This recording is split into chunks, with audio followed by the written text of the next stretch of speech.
Like, while you over here trying to compete with me, I'm over here building, and you're gonna be all like, God damn it. I was so busy paying attention to what he had going on. He built a whole damn boat. And my little dinghy's about to sink in the ocean. So I've always been that way. Noah, is that you? Exactly. Hi, hello, and welcome to According to Ease the podcast, where we're going to have candid conversation with the hopes of finding a way forward in community. See, we exist and experience life at the intersection of our complex identities and our socio-cultural and political systems. And let's be real, the only way to dismantle it all is to start by dissecting it. So get cozy, get comfy, and let's dive in. Hello, and welcome to an episode. I don't even know what episode that we be on when I start recording, but we're here. We're live and direct. Y'all, I am super, super excited to be having this conversation today. One, because I'm actually in person. Don't say nothing yet. I don't want the people to know who you are. I get to be in person recording, which is one, fucking not a thing because of the panty. And two, because most of the dope people I know are not physically here. But I am here today I don't even know how to tell the people about you. We're just going to start with the homie that lives in my building. Like, this is how serendipitous life is.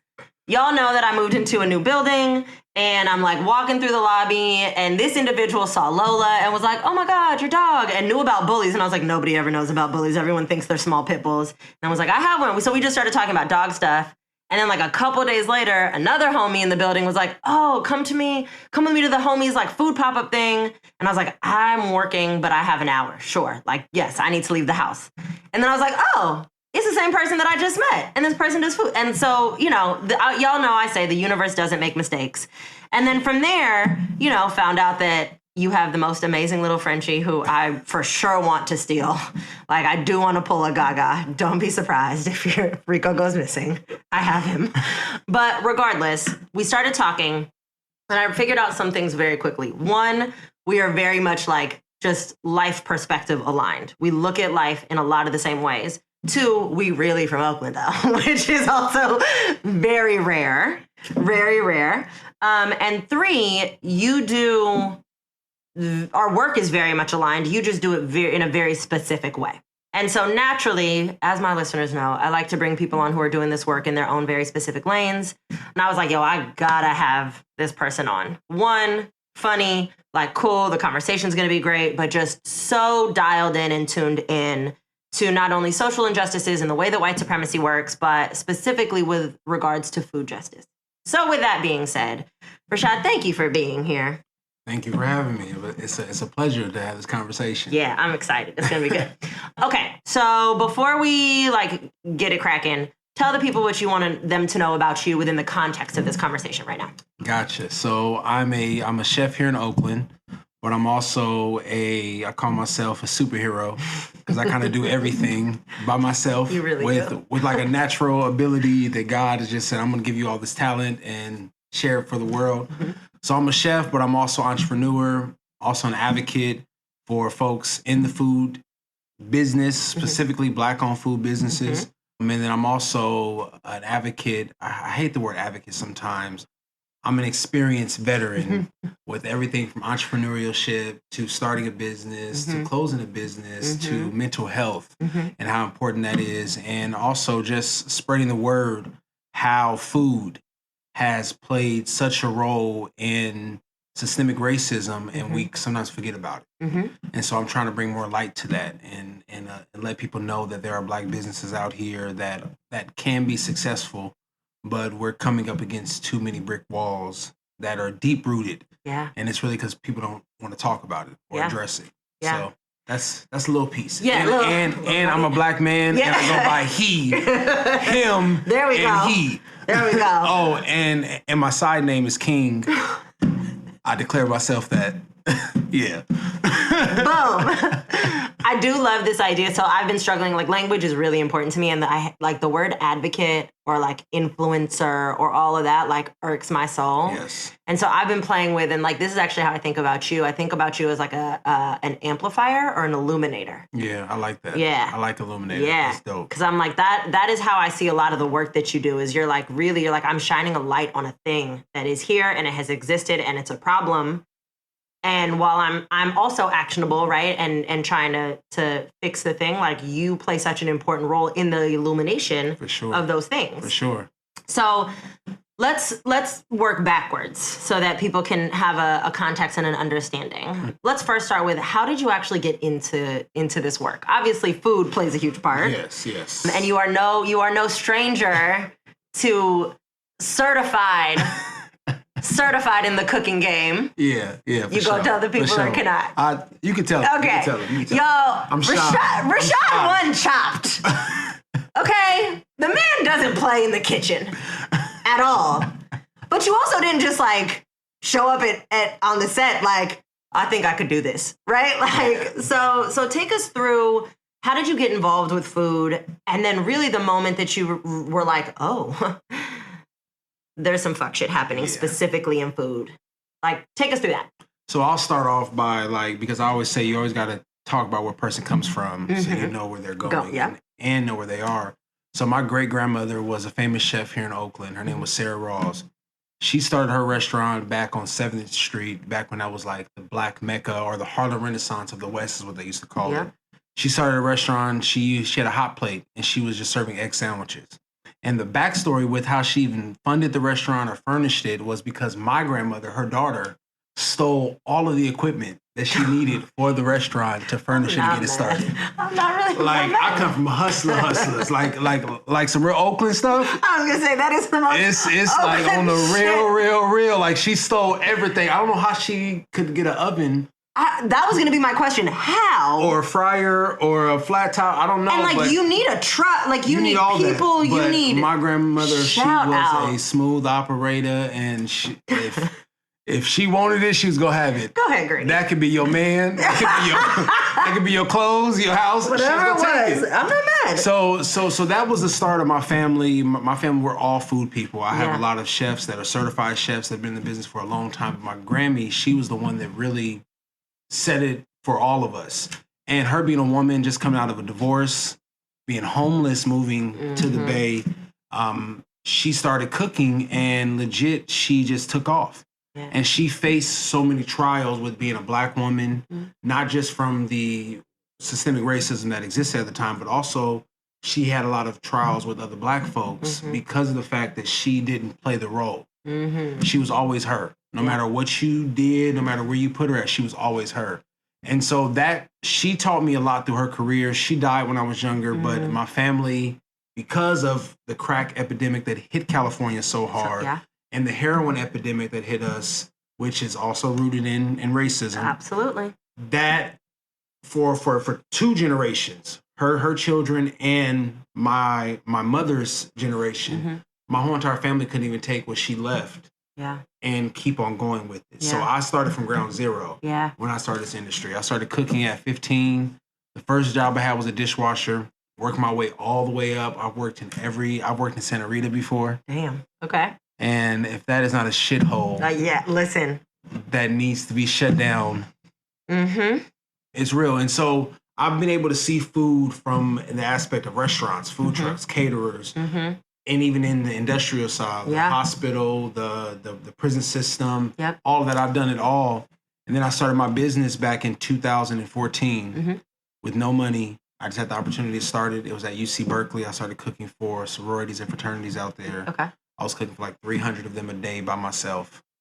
Were you on? So you know I went to Cal. Oh, I didn't know that. Did you not know that? I am a bear. Okay. And you just said that, and the first thing that even came to mind was like one of the things that we faced all the time on campus was the ways in which white fraternities and sororities are given carte blanche.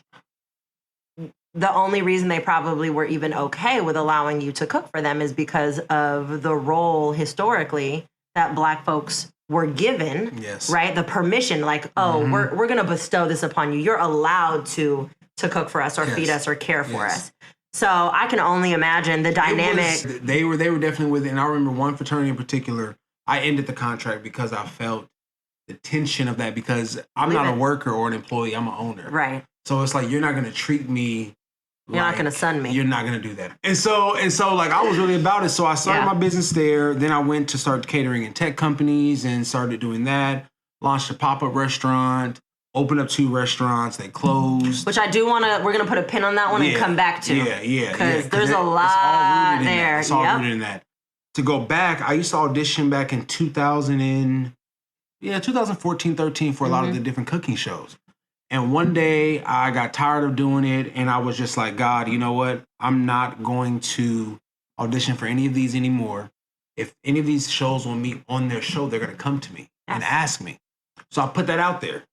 Come 2018, I got an email from Chop. They said, hey, we're emailing you from Chop. We want to know if you want to be on the show. I'm like, I didn't answer the email for 2 days because I'm like, oh, shit. That prayer came back to me. Damn it, now I got to do it. What's it saying? You're not supposed to ask for things you're not ready for? You're not. And I'm thinking in my mind, I'm not ready for this shit. Like, I'm going through all kinds of crazy stuff in my personal life. Yeah. So I hit them back. They do the bio pack.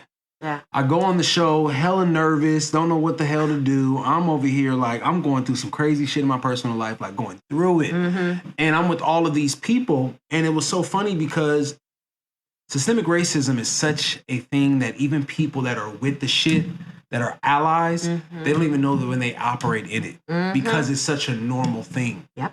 So even in the competition, they're sitting there looking at me like, what is this dude doing here? He's not showing and flexing about what he knows and all that. I'm just sitting back like, I'm praying the whole entire time like, you don't know God is with me. You're walking with me. I'm good. Right. So I just keep on staying in the competition. And every round I'm like, oh, shit, my plate's going to be there. My plate's going to be there. And it never happens until I win it. And I was just like, oh, shit, I won. I was there from 6 a.m. till 9 at nighttime. Damn. I left after that. Hold on, wait.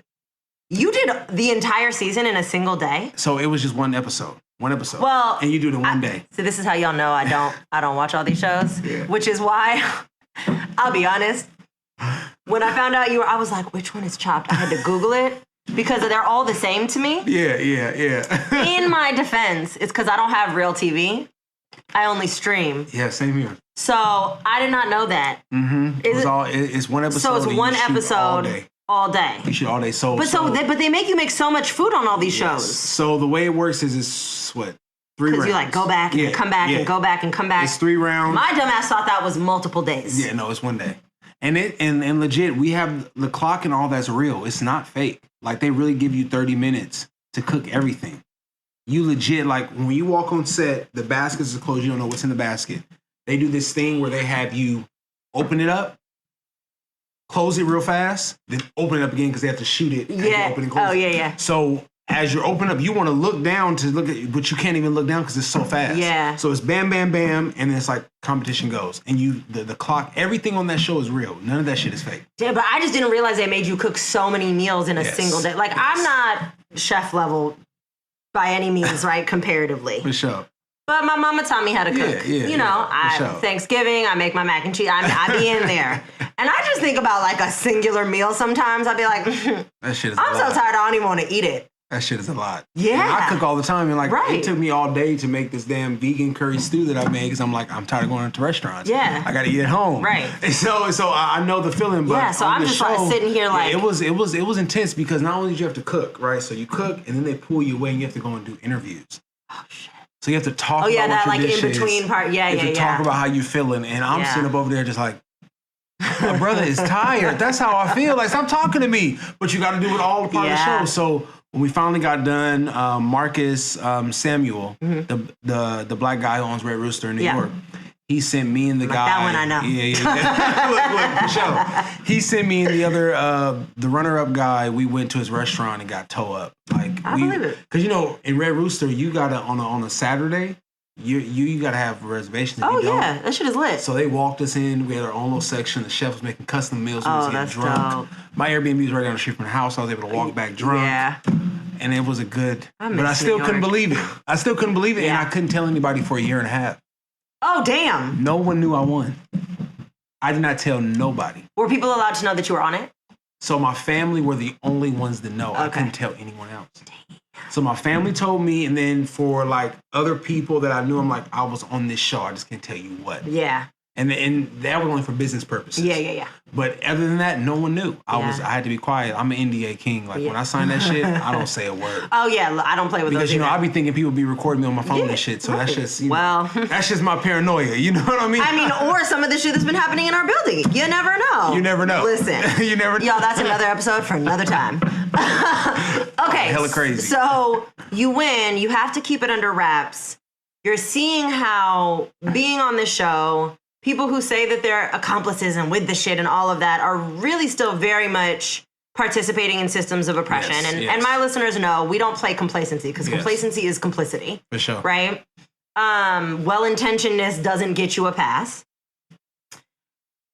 They're looking at you in all the ways like, who is this little black boy from Oakland? Came out of nowhere. Who, did you have like the gauges and the nose piercing and everything too? And the funny thing is that even the bandana I wore on the show, which I didn't tell this until later on, and I never really broke it down. Even this is probably the first time I really broke it down. Yeah. So I made the bandana the night before, and it had the initials of all the black folks that had been killed by police.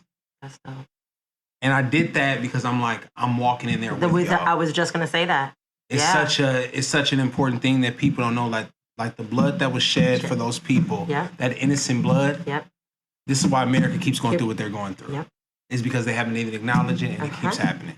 So for me, the ancestors are angry. Y'all keep playing. For me, I'm walking in there with them. Yeah. Not only am I walking there with them, but I'm walking there with my grandmothers, my grandfathers, people that came before me. Yeah. They're pushing me through, giving me. I know my Grammy was in there like, do this. Yeah, right. Because I couldn't do anything. Yeah. It was such a level of shock in that competition that legitimately, I don't care what you do, what accomplishments you have. When you come in that kitchen, you're all right here. Yeah. So I knew I had to tap into the ancestors. I had to tap into that part that was beyond me. Right. To feed me in this. Yeah. And I promise you, when I went on there the second time, I didn't wear the bandana. And for some reason, I did not win. It was the bandana. It was the bandana. Yeah, because you didn't have... It was like a superpower that I needed. Yes, it was. There's something I think folks who either don't understand the power of community, the collective, like ancestral lineage and all of those things, right? Don't really understand the power and the strength and the grounding that comes with that. And also, I think on the flip side, if you have a life view or perspective that is really rooted in honoring those, right, of the community or of your culture or of your ancestry, like there is a strength that comes in that. I always tell people are like, how do you continue to do this work? And like, you've done all these things and not because I'm walking the path that like with my ancestors. And it's not just, and it's not for me, right? Like you showed up there and like, it was for you, but it wasn't for you. Facts, you know what I mean? There's a lot that comes with that. There's a lot that comes with that. It was. And when I won, it was something like because I was not known in any other way. Because, I was doing my business. I was an entrepreneur. Yeah. People knew my name. But for a lot of the times when you're black, they always look for something or someone that has opened the door for you. They don't look for you to kick the door in. Right. Or to make your own room right next to theirs. How dare you build your own table? Like, what the hell? Yeah. That's all. And so I've always been about that. Even when I was younger, before I went on Chopped, I've always been about that. Like I founded Black Food Collective. 2017 was all about supporting black food businesses. So I've always been about that. And for me being an entrepreneur, the entrepreneurship taught me a lot about the injustice in the food system and how it is the reason why you don't see an economy, or I say a strong economy in the black community is because we don't own our food system. So that means we don't own grocery stores. We don't own enough franchisable restaurants. We don't own farms. We don't own any companies where we actually grow our own meat and we actually slaughter our own meat. We don't own any of those things. We don't have enough grocery store products on the shelves. All of that we're lacking. And if you go back historically, right, in other communities, I'm talking the Japanese, Chinese, I'm talking the Italians, every community, the way they built it was off of food and drugs. Yeah. Both of those systems are how they built their community. Yeah. It was not off of investing in the stock market. Like people are so obsessed with that shit now. Yeah. It was not about investing in, real estate played a part in it because they did own their property, but it was always food and drugs. And why? Because food and drugs are one thing that our bodies will crave it. And all these communities, they didn't feed their people the drugs. It was mostly the black and the brown people that they were funneling the drugs through. Yep.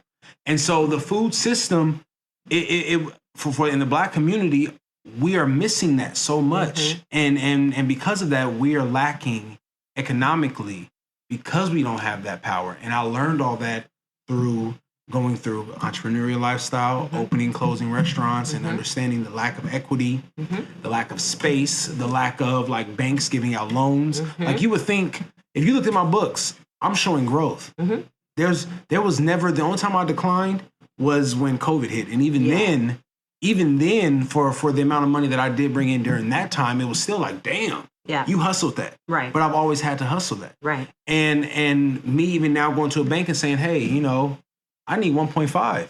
What do you need it for? I need to buy this space, buy the building, and I need to also have enough money to pay myself, and I also need enough money to pay my and staff. God forbid you need to build out. Yeah, all that kind of stuff. And they're like, oh, no, we can't do that. Oh, I don't even bother. And I'm a light, racially ambiguous light bright. But if you are, I hear all the time from multiple non-black people that are in this industry. They have open and closed businesses. I know one developer, he's my age. This cat he developed his first building at like 24 from the money that he got from his network of family and people. I was just going to say from his parents. And all he had was a BA and some crazy, I don't even think his degree is even like in an economic way of building. He's or an English major. Yes, just something crazy. I don't know that that's a fact, y'all. Yeah. I'm just saying. But just something crazy that doesn't even fit that. So he did his first development when he was 24. Yeah, 24.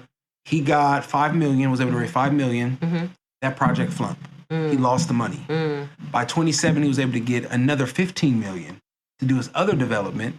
That one worked out. Do you know what I would do with $15 million? And like for Oakland, for the community? And he kept doing that. He kept doing that. And he said, I've lost investors and family and friends millions of dollars. But every time I want to do a project, I can go get it going. So that just tells you the level of systemic racism that exists. 100%. And why it's holding us back, because I know so many great chefs that if they had the right amount of money as to just have a cushion where they can build, the black economy is what's missing in our economy as a whole. Yeah. I think one of the things I want everyone to spend some time Googling, just so that they can properly educate themselves so they can see how far back this goes, is the displacement of black farmers, specifically in the South and in parts of California, because it was very intentional. It is land theft. It was not by accident. It's for specifically that reason, right? Yeah. If you can guarantee that a people cannot be sustainable on their own, right? They cannot feed themselves, then you develop a dependency. Yes. And then from that dependency, you also then guarantee, right? Like we have to talk about accessibility. If you create a dependency on white corporate America, right? Whether it's food, whatever the thing is, on whiteness, then you across the board. So one, food, two, financial. Right? We've talked about redlining over and over. People understand redlining, but what people don't understand is even if you do get a loan, like the predatory loans, Wells Fargo was sued for it literally last year.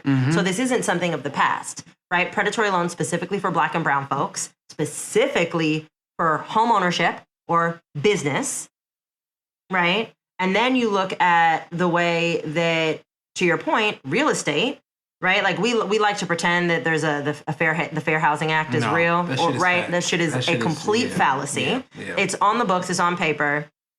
That shit is a joke. And so if you're telling a young black entrepreneur, hey, you can do anything.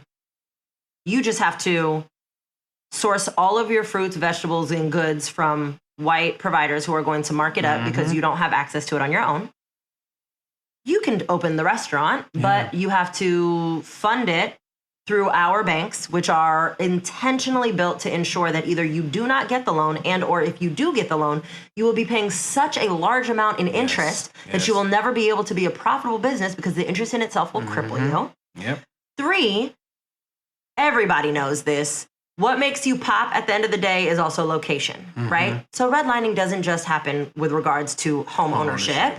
It also absolutely applies to businesses, right? So if we guarantee that you cannot have a business location that is either easily accessible through public transportation, has adequate parking, is in a neighborhood that is in a zip code that is zoned for whiteness, really, right? Then you're also guaranteed to fail. Because what do we know about businesses? Foot traffic and parking are two of the biggest things that ensure business success. That's real. So if we've already made sure that those three things are either completely controlled by, highly taxed, or completely inaccessible to Black folks, then we're 100% making sure that Black ownership, period, the Black owning class, whether it be business or home, cannot exist. Yeah. And then, so let's talk about the real injustice around it, right? And I would love for you to talk to us about the opening and closing of businesses and what was faced there, right? But then we say, sure, fine. You managed, you're scrappy, right? You got it from your Grammy. You scrappy. You're going to open these businesses. You then face an entire other slew of issues that are going to ensure that you can't be profitable. You can't, and you, let alone sustainable. Yeah. Right? So talk to us a little bit about your experience in that. Man, so I mean, you broke it down so well, and like you said, I think people have to go and do their research. They have to go because it's out there. It's out there. Google is free. Y'all know I say that all the goddamn time. It's free because you can go back to a place like Tulsa, right? And the history of Tulsa, but I've been reading more on now people are looking at, because not only did Tulsa happen, but that happened in multiple communities around the United States. 100%. And now people are looking at it like, was this a deeper attack on communities? Like, almost like, was it like an intentional attack that the government actually wanted to destroy these communities? Yes. Because of the fact of the economic strength that happened. Absolutely. And one of the benefits that all these communities did, one of the ways that they built, was off of their food system. Yes.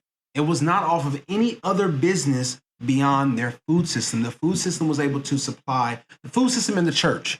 Both of those two things were able to fund the whole entire community, which is why you see so many Black businesses in the food industry. We're not able to get the funding that we need because of, in the systemic mind of America, they don't want that to happen. Right. Because if you own your food, you can control your community on every level because now you're putting all that money back in. Well, I'll take it even the level up further. You want to talk about drugs? Let's take it to the legal version of pharmaceuticals, because those communities also had their own doctors. Yes. And their own medical support systems that ensured that they wouldn't develop a dependency. Yes. One. Yes. Two, we also, when we talk about business ownership at the intersection of food, grocery stores.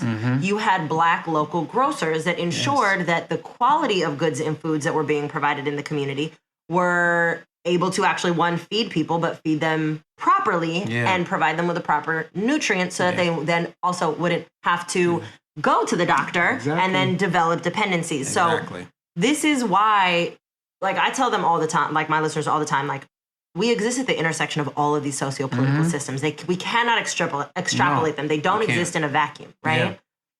And at the root of it, though, there are some, like, ownership, food, right? Like, these are major ones. Yes, so important, so important. And also, people can go look up the history of Central Park. What was underneath Central Park before Central Park was built? 2 days ago was the anniversary of the absolute decimation of parts of Black neighborhoods in Philadelphia. Like, Detroit. This is not Detroit, right? Like Oakland. That people don't want to talk about West Oakland. Right. I mean, they're redoing it right now, but that's also another conversation. That's a whole nother conversation. My thing is, y'all can buy COINTELPRO. You can believe COINTELPRO. You can accept that COINTELPRO was a real thing, developed and dispatched to murder Black liberators, being the Black Panthers, on American soil. But you don't believe that the American government completely sanctioned the decimation of Black communities? Fuck out of here. Of course. Get out of here. Of course. Anyways, back to what we're talking about. Entrepreneurship, opening, closing. I get on my little bag. I feel you though. So when I opened up the restaurant, I literally opened it up with about $15K of my own money. Okay. I opened it up and I was like, okay, I'm going to open this up. I had my family there working with me, and that money was just taken up like that. I was just going to ask you, that was did gone. you get the space for free? Like, that was gone. That was 15K? So it was $10K deposit in first month. Yeah. It was already furnished and everything. So Okay, it was good. already put Okay. together. Yeah. This was the Grammys restaurant that opened up. Yeah. So we opened up that, and the reason why I even picked that specific location was because that location was owned by a black family about 30 years previous to where I came in there. Yeah. And from 30 years ago, it had not been a black family since then. Yeah. So it was owned by, it was literally passed through the hands of the way that the ecosystem in the Japanese and Chinese community works. They pass on their businesses to each other, which I love it. I love the understanding of it, but also they benefit off of the oppression of black people. So I mean, everyone does. Yeah. So they're in that neighborhood feeding all these black people for almost 30 years.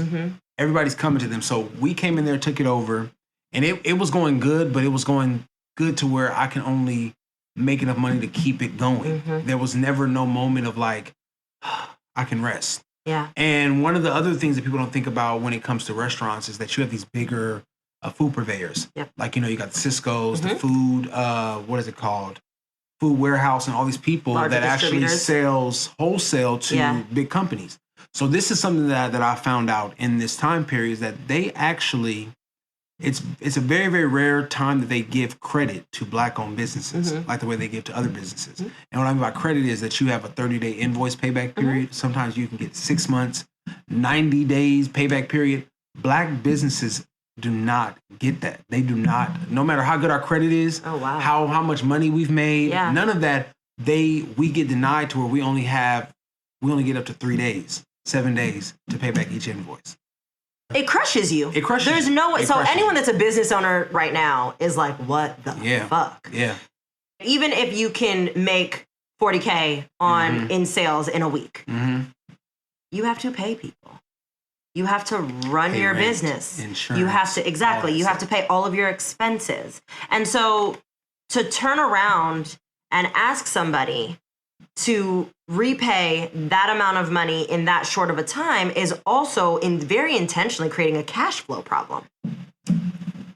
Like, beyond the stressor that it puts on the business, it intentionally disrupts cash flow. Yeah.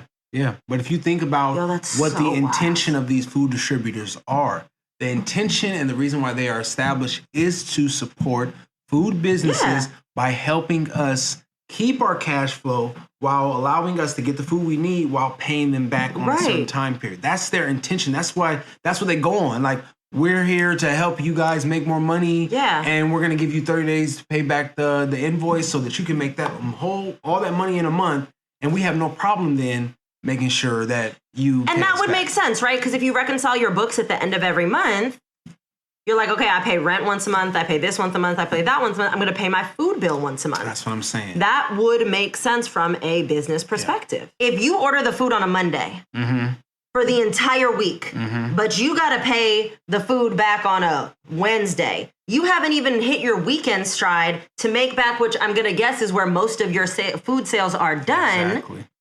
So they've already put you into a deficit before you go into the... Exactly. So I had no idea. It's constantly going on. You're constantly behind. All the time. So I'm spending $5,000 on food. Then I turn around and pay back that $5,000 invoice 3 days later. Then I have to pay again $5,000. Then I have to pay again, and I have to keep on paying it back. So there's no moment of like, wait, I can really look at my books and really see where I'm profiting at because I'm always paying back invoices. They've left you in a rat race. Exactly. So that's a part of the food injustice part that really goes on behind the scenes in restaurants. Yeah. And then, trying to figure out how to get customers in the door, trying to figure out how hopefully you can get at least 6 months free rent while you're opening up. That's like not going to happen. No. And so all those things played a part, and I chose my mental health over running a 100%. Business. And that was the moment where I got to see just like how fucked up this food industry is, especially as a black chef, because I remember coming into kitchens facing racism, and I've never been with that shit. Like, you're not going to do that to me. I will run circles around your ass just to prove you wrong. Right. Like, you got to really be careful with me, and I'm quiet with it though. You are. You're like a stealth missile. They call me a ninja. I was gonna say you are a stealth. Yes, missile. because I've learned that sometimes you got to show people way more than you could tell them folks, and that's how I've always been. But this mouth, I don't say too much because this mouth is a weapon. is dangerous. This shit will start wars. So I'm like, I'll say something like, calm down. Yeah. Calm down. Chill out, buddy. Yeah, chill out. Chill out, because I can say something that'll hurt your soul. Right. And so, but facing that and then having these restaurants open and facing all the things that came along, then I opened up one spot in Richmond, was the Crave Barbecue, and that was a challenge. And I later on found out that the developer was developing an Asian theme mall. That was their concept because of all the Asian people that were moving into the area. Yeah. And there are studies that show that Asian themed malls, the profitability that exists. So this is why you see so many malls that are around the country that are actually going with an Asian theme. So they wanted to bring it there to Richmond. Richmond being not only an historic, having a really strong Black economy, but having a very strong farming and food economy that people don't even think about. Yeah. So they bought me in there because the Black folks in Richmond was like, well, you got to have some kind of Black business in there. So I found out they were using me to play the face. And I'm sitting here like, I'm just not that person. Yeah. That's not in my how do you say it? That's not in my soil to be some fake ass dude that's trying to play the role just so that you can get the mission that you're trying to get out there. Yeah. So we decided to close that one. I shut it down and I just took some time just to breathe. Yeah. But it really opened up my eyes to the systemic racism that exists in our food industry, and as being an entrepreneur, that shit is so deep. And people don't want to talk about it, because if we start talking about it and we start actually addressing the issue, all of a sudden you're going to see people become more self-sufficient. And the last thing that the system of racism wants is for a Black person to become self-sufficient. Oh, yeah. They want you to be dependent in every way they can. So they always got to have their hand in it. Black folks are not talking about we want to have our own country within a country. We're just saying we want what the fuck is ours. Like, legit. I mean, I think, like, to make it even simpler, the same that y'all got, and to be left the fuck alone. That's it. Like, we're not worried about we're not concerned about taking from somebody else. Yeah. We've never been that people. I saw a tweet that said white folks are lucky that Black folks don't want to do to them what they've done to us. But that's the fear. That's the fear of systemic racism. That's why they have to continue to do certain things, poison the food, poison the healthcare system. Now, crack at one point was the way that they poisoned the Black community, but now they're doing it with prescription medication. 100%. They're poisoning us completely and on every level. And so they have to keep us in this rat race. And then you have, the level of self-hatred that's within the community. Like, if you strip a community away from everything and you take away all their resources, of course they're going to fight against each other. Of course. This is common knowledge that any doctor would tell you that if you put a whole bunch of animals in one thing and you hold one stake above them all, they're going to fight to get to that state. And that's what's happening, that to where this is why I started the Black Food Collective, was because I got tired of having the competition between me and other Black chefs and other Black business owners, and I just wasn't that person. That's why I started the Black Food Collective, because I wanted to combat that narrative that Black folks couldn't work together. And so our very first event was Afrotech, which was the perfect way to announce that we were here. We fed 1,500 people that week. We made our businesses, I think, about $50,000 the first collectively.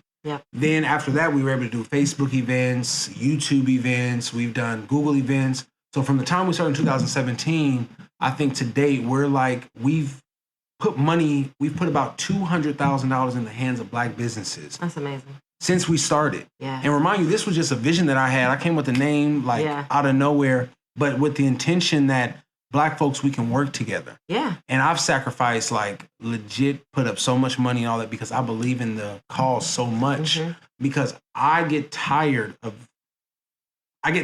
dealing with other people speaking for us. That because of their degrees, like about all these food injustice nonprofits, you walk in the room, how many Black people do you normally see? None. One. And the one that is, she's maybe an HR. I was just going to say, she's not even making decisions. She's not even talking. She's an assistant or a receptionist or a secretary. Something hella dumb and hella stupid that does not make any sense. Support role for operations. And that happens all the time, that to where I got tired of seeing that because I've worked with a lot of nonprofits that we're going to tackle food injustice and we're going to do that. How are you going to do that? Yeah. By just giving them free food? Right. Like, how is that helping? You're almost putting a Band-Aid on a gunshot wound. You're not really going in there doing the work. Right. Digging that shit out and figuring out where the blood is. Right. I mean, where the bullet is. And if the shit bleeds out, you figure out how to stop the shit from bleeding. Right. Because it's going to bleed out. And then maybe close me up and create a healing plan for afterwards. That's what I'm saying. Because it's going to bleed out. Because the bullet now in the injustice of food system, in the injustice of the food system is so deep.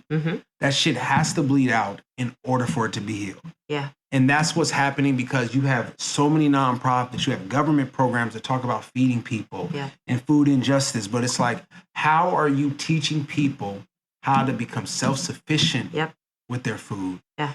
And it's only because you have a group of people at a table that have degrees, that never grew up being black in America. I don't give a damn if you were poor and white or this and white, I mean, poor and shit like that. That you have to grow up being black in America. Then have your ass be poor. Right. Then know what the crack epidemic did to your family.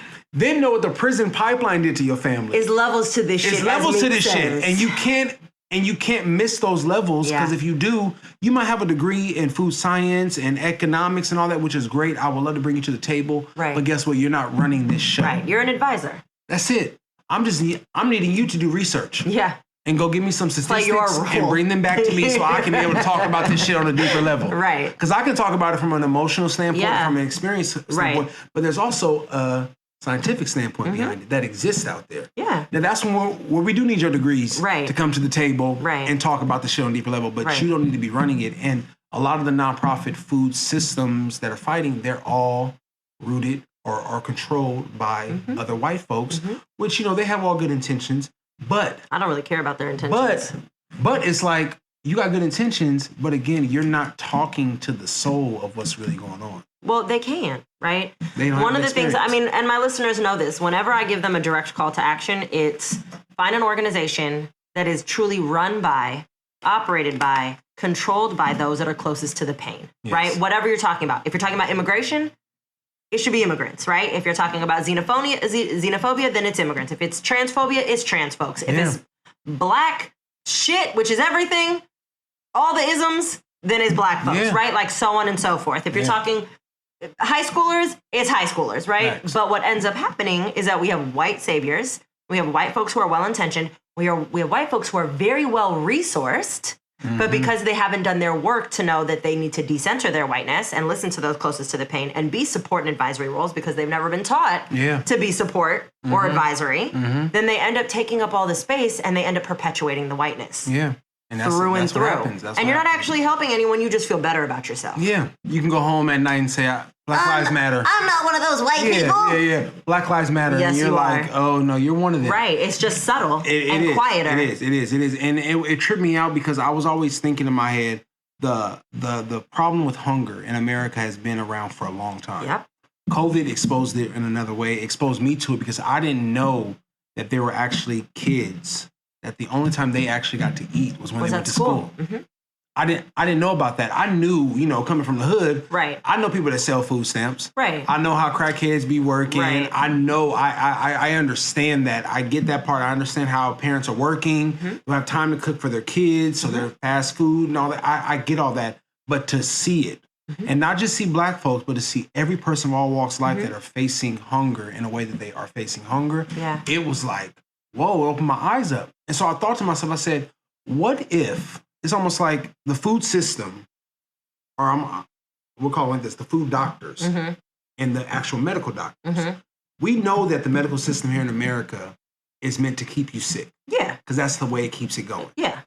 What if the food doctors and the people that are fighting hunger, what if the reason why they haven't really come up with a solution for hunger is because they don't want to lose their job? Well, they don't want to lose their position. Because this shit could have been done a long time ago. I tell people all the time, I would love to be out of a job because I'm actually working for a solution. I'm actually working for liberation. And so if you meet somebody who doesn't have that same mindset and doesn't already have a backup plan, it's because either they're hopeless and I don't want anyone doing this work in any way that it has no hope, or they very intentionally are making sure that they are keeping themselves in business. Facts. Facts. So you spinning your wheels, you're reading all these goddamn books and putting out research papers, but you're not actually solving problems. Yeah. And that's on purpose. Yeah, it definitely is. And I've seen that. And for me, I understood one of the biggest ways to fight hunger is that there has to be investment in local entrepreneurs. Yes. And people that represent their community. There needs to be more investment in the food system as far as, like you said, grocery stores, restaurants, food trucks, caterers. There has to be more investment in that, because if there's not more investment, hunger will never go away. Yeah. Like if you go to the Fruitville over in that area, you look at the quality of food that they're eating. You have to understand why people are sick. Oh, I used to live off Fruitville. Yeah, so and you know where I went grocery shopping? Alameda and Berkeley. Yeah, you had to. Or like by the lake, obviously. You had to. I'm like, I couldn't go grocery shopping in my own neighborhood. And most of those areas are what? Predominantly white neighborhoods. Of course. Oh, yeah, for people that are not from here. I just named predominantly white neighborhoods. Yeah, where the food system is good. Yeah. But then you also, again, the numbers. Look at where the highest level of obesity is usually in impoverished neighborhoods. Of course. But then you drive down and you look at their grocery stores and look at their food system, you see why that is. Then you go to other communities that are predominantly white, wealthy. They're healthy, walking around, jogging. Right. Then you go to their grocery stores. What do you see? You see fresher food. You see more locally owned restaurants. You don't see too many fast food spots. Right there. And again, it's showing you. It's an entire system, right? This is why food deserts in communities of color are very intentionally created. If you do not give people access to fresh food, and the only fresh food you give them is also highly taxed or of poor quality, and then you ensure that the only thing that they do have is a dollar menu off of something that we already know is going to kill you, create diabetes, obesity, plastic. so on and so forth. It's plastic. Right. You're ensuring that the system feeds itself. Yeah. That's what you're doing. And you're feeding it black and brown people. Yes. Period. Intentionally. Yeah. Intentionally. It's all by design. It's the same thing about how they set up crack. Yep. How they brought crack. Like, if y'all have not watched a crack documentary on Netflix, I advise you to watch it because it gives you such a better understanding. If you have not watched that show that is on HBO Max, what is it called? Which one? Is it out recently? Snowfall. Both these documentaries are showing the intentional thing that they made to invest crack into the communities. And just growing up in that spirit and still seeing it now, I've seen the way it's affected people. Oh yeah. And it's became such a thing, and again it goes back to look at the food. It's all about poisoning and oppressing a community. Yeah. They did it with drugs. They did it with the real estate. They did it with the project apartments. They did it with food. They did it with medicine. It's all a part of everything that we're now still fighting about. Right. And a lot of people are trying to figure out there's so much more that you can do besides wearing a Black Lives Matter t-shirt. In fact, I'd prefer you don't wear a Black Lives Matter t-shirt and actually do something. And do something. But also, it's like all these big companies now they are all now woke, where they're using the black faces as a way of showing solidarity. But you have to go deeper. The reason why you're profitable, the reason why you are who you are right now is because of the oppression of black people. And we can go all the way back from most of the biggest universities in America that taught y'all dumbasses, gave you your degrees. Those were built by black people. Yeah. And they were invested. And weren't even allowed to attend. The money that they used to build those communities, how do you think that America got its wealth? Was from the cotton, tobacco, and sugar industry. And then you hear people that say, well, what are we supposed to do? Well, maybe you should go talk to your company and say, you guys need to figure out a way to where you can just start cashing out all these folks. And there needs to be a plan that has to actually be implemented, but not by the black folks that everybody's so used to seeing on TV and seeing out there.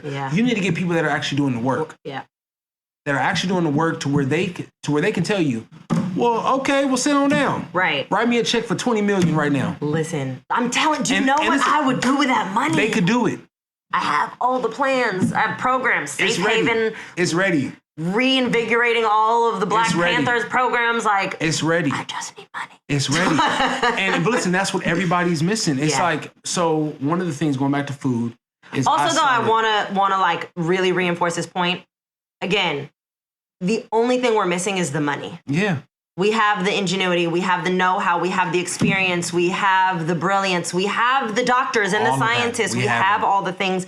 We're missing the money, and it's very intentional. And so to bring it back full circle, if you can ensure that folks cannot be profitable in whichever ways they choose to be, whether it's as an entrepreneur, whether it's a fair pay wage, whether it's, whatever the thing is, whether it's even having accessibility to education to be able to get the degree that, predicates the pay wage, then you are ensuring that they cannot fund the brilliance. You're ensuring that they cannot fund their own liberation. Yeah, and we will continue to see what we're seeing on TV and on the internet every day. Exactly. So once again, it is all by design. But you were saying. It is. I was saying one of the things that when COVID hit, I opened up a kitchen in East Oakland where we actually started to do the Black Food Collective. Yep. Where we allowed them to come and do pop-ups out of and do cook meals for some of these nonprofits that were paying us for it. Yeah. This is the way that we kind of kept a lot of people going. So during COVID, while COVID was happening, before I got in the kitchen, I was like, okay, after this is over with, Black folks are going to be hit by this harder than any other community. Oh, yeah. Because we were already hanging on by a thread. Yeah. So I have to figure out some way to come up with something that is intentional, that can actually create an ecosystem within one space. So I sat back and I came up with this idea. It's called Epic Ventures Test Kitchen. Okay. EPIC stands for Edifying People and Impacting Communities. Oh, I love that. So the reason why I called it epic was because that word is like, when you say epic, it's almost like saying God. Yeah, it's larger than life. It's larger than life. It's bigger than me, you. It's bigger than everything we're going through. Yeah.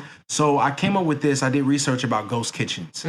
Google it and you'll be able to see it. But I'll kind of run it down to you. So the ghost kitchen model is they'll find a warehouse that's like 20,000 square foot. Yeah. They'll put mini kitchens, meaning 300 square foot restaurants in this space. It'll be about 50 of them in one building. And they'll basically, the restaurant operator will be able to open up a virtual restaurant, meaning that you'll be accessible on Uber Eats, DoorDash, and all that stuff. But what the model that they're selling is that it makes it to where restaurant owners are not having to invest in so much capital to begin with. So this model has been going on for years over in Japan and other countries. It's been researched. It's been going on a little bit here in America, but more recently, the guy from Uber, he actually got $400 million, was his first investment that he got. And in this article, he's talking about we're going to go and buy warehouses in, he didn't say this, but in communities where the property value is low. That was his, he didn't say those exact words, but that's what he said. But he might have said those exact words. They said it. You go research it and see. They dance around it. Exactly. So he went, and here in Oakland specifically, he went over in East Oakland, bought a warehouse that was like 25,000 square feet. He's paid $5 million for it. Built 40 kitchens, I believe, inside there. Each kitchen on average is going for between $8,000 to $10,000 a month. Excuse me? A kitchen. That's 300 square feet. What? Yes. They're charging you for everything. But they're telling you you're good because guess what? You don't have to go around and get the $150,000 that's going to take to open up a storefront. But guess what? You're going to pay that rent. And this is what they're doing in all these major cities around the country. And they're intentionally doing them in predominantly Black and brown communities because they know that no one else can provide what seems like a solution. Yes. And so then they allow corporate restaurants, the bigger chains, they can actually come in and rent the spaces. Oh, no. And then they allow other folks that have access to capital that already have restaurants to come in there in these communities and do that. So these people are making tons of money off of this. The only thing that the kitchen is doing is that they're just doing the operations part of it. So that's all profit. They don't have food costs. Their employee cost is slim to none. So that $400 million that he initially got, he's probably already made that back already. I'm sitting here doing math in my head. I'm like 40 kitchens times 10,000 times. And then if you think about, he's right now, I think they have 25 locations around the country. He owns every building that they're in. So they bought the building and they own them. So this is going to be an out for a lot of investors that invested into some of these tech companies because this is a money maker right here. It's such a money maker. So what I did was after doing my research, I was blown away by the fact that this was happening. I was like, wait, what the hell? Yeah. This guy is doing that. And I'm just like, damn, this is crazy. So I said, there has to be something. And so I sat back, I literally started doing research. And that's when I came with the Epic Ventures Test Kitchen. was that I wanted to create a similar model with the ghost kitchen. Yeah. But not only did we want to do the ghost kitchens where they can have the 300 square foot spaces, our prices were going to be about between $25 to $300. I mean, $3,000 a month. Which makes more sense. So it was going to be affordable, but also the people coming in there would not have to buy all the equipment. We're there to support them. Right. We want them to be successful. Right. So, but not only are we going to do the kitchen model, but we're also going to have a commissary kitchen for people that want to still do catering. Yeah. A manufacturing kitchen for people that want to do actual food products. Yeah. And then we also have a cannabis kitchen. Oh. Which is because, as we all know, Black folks are, I think, less than 1% of the cannabis industry ownership. The cannabis industry ownership. Mm-hmm.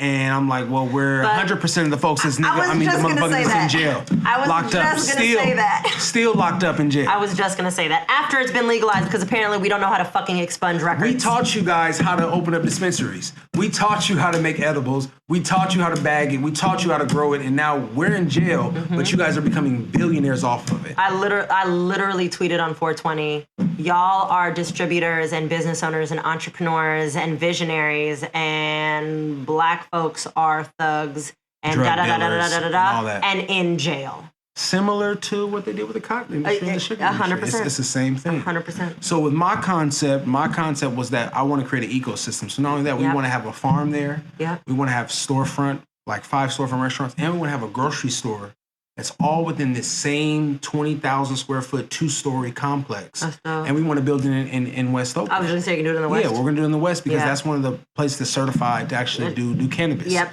But what it's going to do is that if you think about it from an ego standpoint, you're now creating we did the math, between 60 to 75 new businesses. Yeah. I mean, you're also creating so many jobs. So many jobs. So if you say 75 businesses and you times that times, they each have 2 employees. Right. On average. Right. I mean, and if you have a farm, you have to employ all that stuff. An entire farming staff. You have to employ operational staff. But what you're doing is that you're creating this whole ecosystem. Yeah.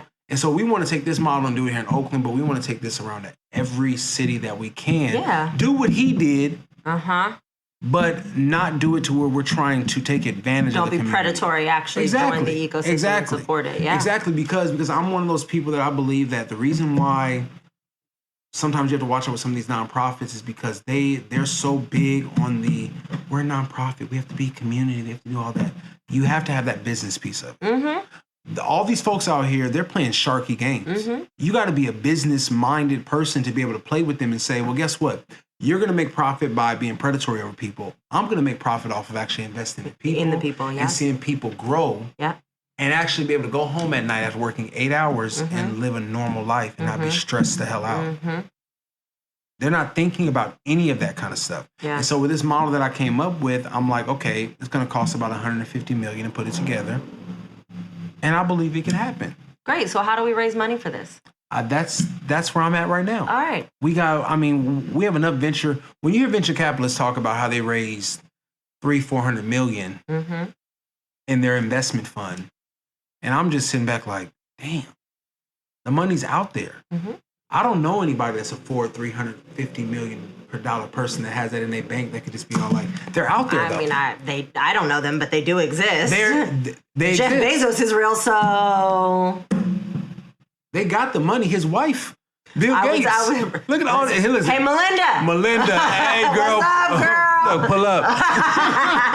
We'll feed you. I cook, girl. I got you, Melinda. We can do this. You ain't never had none of this town thing. Listen. Look, you hooked, girl. You forget about Bill. Bill who? Bill who? As long as that check clear, we good. Right. If the check, listen, if he missed 1 month, we running up. I got you. The whole West.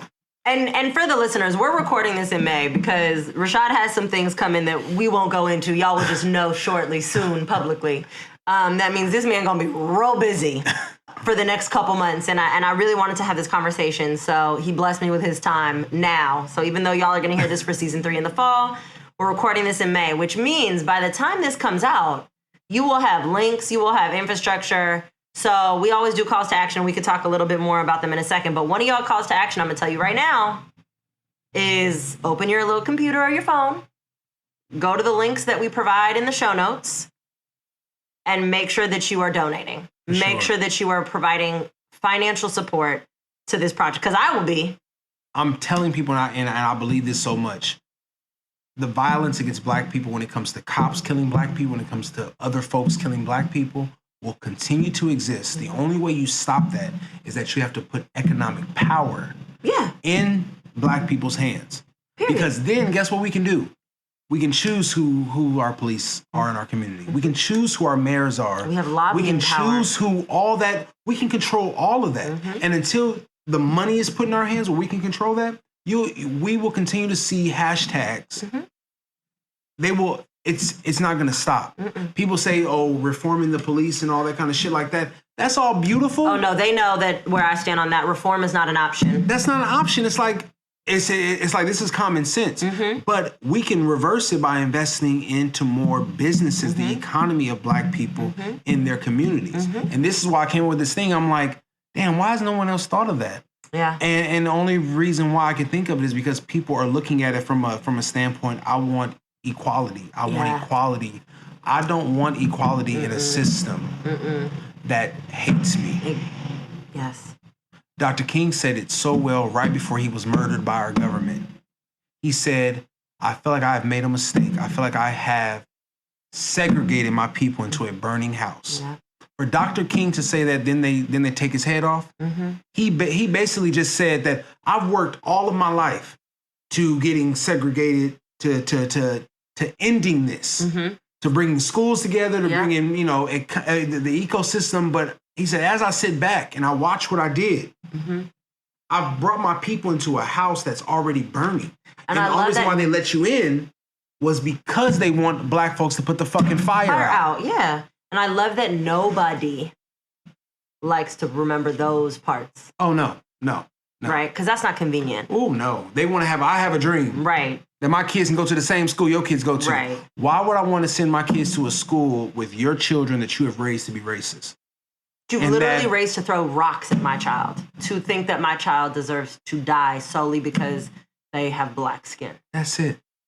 And with teachers who think that my child is not intelligent solely because they are black, or does not deserve education solely because they are black, or does not deserve humanities solely because they are black. Facts. Yeah, this fallacy that's created in this country, and then Dr. King has weaponized to uphold it, is every MLK Day I repost the same video over and over, which basically says, y'all white moderates got us fucked up. Yeah, that wasn't the message. For sure. That you completely missed it, and that's why they had to eliminate him. And that's why they spent so much time putting him and Malcolm X against each other. Because Malcolm X was speaking that. He was speaking it boldly. He was speaking in a way to where the Nation of Islam didn't even want him talking about it. And that's a whole nother motherfucking story. Right, sure is. About how religion has controlled black people for so long and has oppressed black people the same way that racism has. But that's a whole nother story. To all you pimping pastors. I hate you. You know what I mean? Like, that's a whole nother story. Yeah. So again, Dr. King had got to the point where he was like, wait, like we were doing better when we were over in our all black neighborhood. And to be clear, that's actually factually true. There's empirical evidence and studies and historians who have dedicated their lives to proving this, not only through statistical analysis, financial analysis, ethnographies, so on and so forth. All that. So again, Google is free, friends. Google is free. The reason why Tulsa is so talked about more than any other community is because of the economic, financial power that they had. Yeah. And this is why, for listeners that have been with me for a while, this is why I keep telling y'all that if you really want to have impact, if you really want to make businesses or people or politicians change, this is why I always tell you have to get at their pockets, right? Yes. This is why not too long ago when I did my Rachel Hollis video and everyone was like, well, what do we do to get her to listen? Stop buying her books. Go to the people that distribute her and tell them that you want them to pull her funding. And look at how quickly she turned around and issued an apology and went silent and said, oh, I'm going to go rethink some things. Yes, because her bottom line was hurt. Yes. If black folks could make the decision to impact the bottom line instead of being the thing that continues to grow it, then black folks would stop dying. Oh, yeah, for sure. Because then it's like, okay, no, this is not working. It's almost like right now, the Emmett Till Lynching Act has been in Congress, I believe, for 56 years. 56 years. That means that the government is okay with lynching black people. Lynchings are still going on right now to this day that people don't even know about because they are the coroners are saying that it's suicide. Oh no, they know because I post about it every time. So if you think about that, right? The hate against the Asian community, which, like I said, is completely wrong and is not okay. They had their bill expedited and passed instantly with our government. Yeah. But the Emmett Till lynching bill is still sitting on the table. Cops are still able to kill black people and walk away and still get paid to do it. People are able to poison black communities in medicine and in the food system and still get away with it. So as a black person in America, to know that I come from generations that was here before slavery. Yep. So I'm coming from both sides. To know that me as a black man, I am more American than most people on this, that walks this earth. And then the other side of me, those people built this country. Right. So I'm sitting here like, damn, I can't even walk down the street. I can't even live my life. I can't even be black. I can't even grow my businesses. I can't even do what my purpose and my dreams are because of the color of my skin. Yep. There's no protection here. Right. And so when you ask people like, or when people ask you, what is the solution? What are you supposed to do? Yeah. It's so, there's so many layers to it that it's difficult to say, well, put a t-shirt on, repost this. Yeah.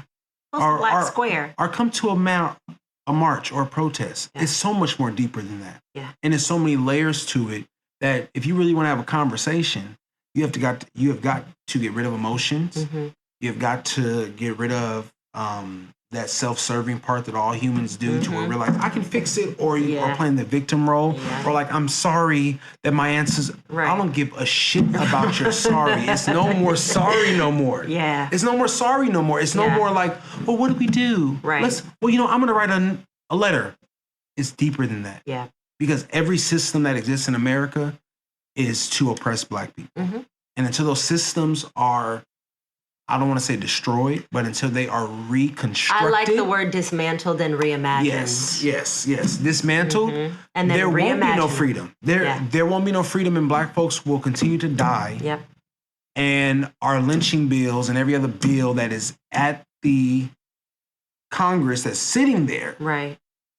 Those will stay there. They will not go through. So we always tell people, there's so much to do and it can feel overwhelming and this, that, the other. But I like to give people like an action item or a what can you do? So the first what can you do is we're going to donate to Epic and make it a thing, make it happen. But can you share any other things like specifically within food justice of like, because off the top of my head, just listening, I'm like, well, y'all need to go find local restaurateurs or individuals that like, there's black owned grocery stores that are closed because of the pandemic or they never could get off the ground or whatever the case is that I see like GoFundMe's for all the time, right? So clearly funding across food in general is a big one. So that's one. But is there anything else that folks can do? Or is that really like, that's it, right? Because we've already said black folks got the brilliance and the ingenuity and the know-how. It's the money. Yeah, I think that it's time for folks that are in the table or at the table and in the rooms. You need to start finding black folks that you can bring into the rooms that will speak for black folks. I'm not telling you to speak. You need to start finding entrepreneurs that if you have a network of people that you might know the bank manager. Yeah. You might know a venture capitalist. You might know a developer. You might know a business investor. You might even have a degree where you can actually come in there and help this business scale their business or get their business to the next level, or a marketing degree. You might be good at social media. You might have some resource that you can offer to a business. That's one of the easiest things that you can do. And also support these businesses. Go in there and buy their food, but also start talking to your local government. Start talking to the bank that you bank with. Yeah. Sit down with your bank manager and say, so I just want to know, how many black businesses have you guys given loans to over the past 5 years? And what's the average interest rate that you're charging these businesses? Start having a conversation like that and say, well, you know what? Me and all my friends that all bank here at this bank, we want to make sure that you guys are investing in businesses, because if you don't, we're going to take our money and go somewhere else. Yep. Educate yourself not to feel guilty about racism, but to educate yourself so that you can liberate yourself and teach your children about these things. Because sometimes the folks that are listening, I'm an ally. People are so quick to say ally. But if you're not willing to die for this shit, you're not an ally. Listen, if I'm getting jumped, you should either be using your body to shield me or swinging back. It's gang. Period. All day. Period. If you call yourself an ally, it comes to the moment now where we have to, if you really want to be an ally with somebody, because Black folks are dying for this, you have to be willing to die for this cause and put your life, your comfort, your job, your neighborhood, your relationships on the line to not just speak about truth, right? To get an argument with your family about that's racist. No. Right. I'm talking to actually do something. And I don't know if it's you and your friends setting up an investment fund. It's easy to do. It actually is very easy. And a lot of y'all have access to capital. Yep. That you and 10 of your friends can put some money together Y'all's and mama say and daddy's got money hidden away. They got it. Older white folks, they know about the insurance thing. So they have multiple policies where legit their grandkids and their kids can live forever. No work. Just off that money.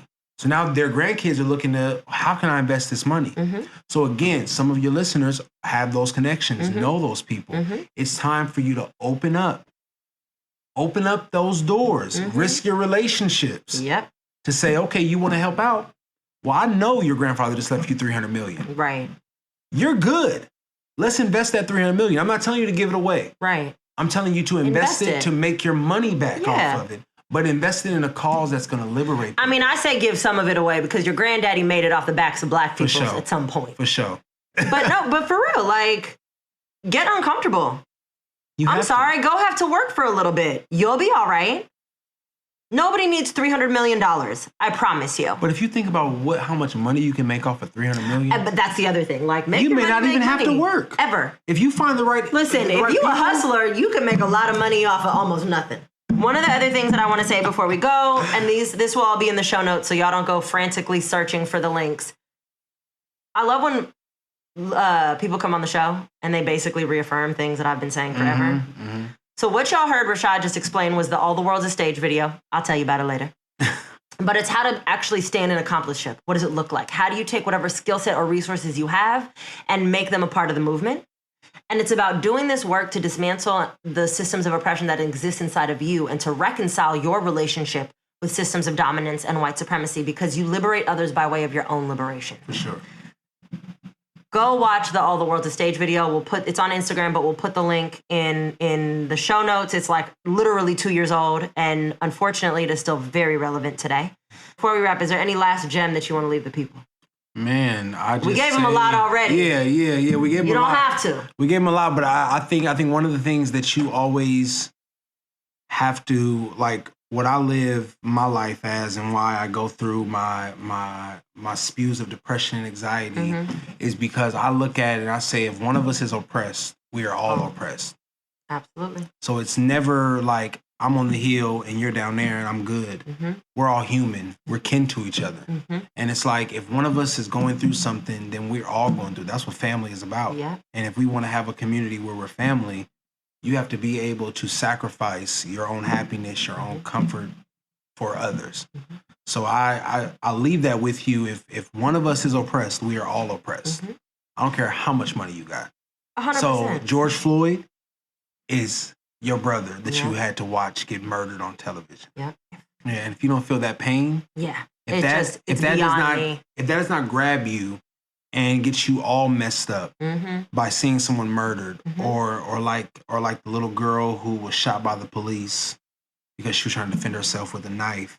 Right. If that does not make you cringe when you see your own child. Right. If you don't feel that in your body, you are so disconnected from your own humanity that all I can do is pray for you and bless you and wish you well, but from over there. Like, It's something not right. So I'll leave that with you. If one of us is oppressed, we are all oppressed. Yep, I love if one of us is dead, we are all dead. Yep. If the police is attacking a Black person, he's attacking all of us. And we need to all stand up against that and make sure you take your ass out there and vote. And stop being, from Oakland. We grew up in pimp culture. Yeah, we did. So we understand when people are smooth talking to us when they're all about bullshit. It's almost like now we're in a place where it's no more bullshit. We need action. Yep. it's time for us to come in there and say, guess what? We don't want to oppress people, and that's way of becoming powerful. We actually want to have a happy country. We want liberation. Where if you want to love who you want to love them. Right. If you want to buy a house, just mind your business. Like mind your business or get slapped. Right. Mine is always mind your business or get clapped. So exactly. Because that's what we coming into. 2022, yeah. Karen better watch her face. Shout out to America Hates Us. Because that's literally, they have a shirt that says slap your local racist, slap your local Karen. But that's what's going to happen. That's what's going to happen. You're going to boil a pot and it's going to boil over. This is what I always say, and we'll wrap with this. Yeah. This is my new ethos. This is my new motto. Because, it's cute right now. Everyone's like, oh, you choose violence. And people keep asking me like, oh, so you wake up and choose violence. And I say, I never choose violence. We live in a country where violence constantly chooses me. And I have simply decided to stop being passive, and I'm going to meet it to energy. Exactly. Because I wake up and choose joy every single day. I ain't a killer, but don't push me. Don't push me. And that is it. Drop the mic. Drop it all the way down. All right, y'all.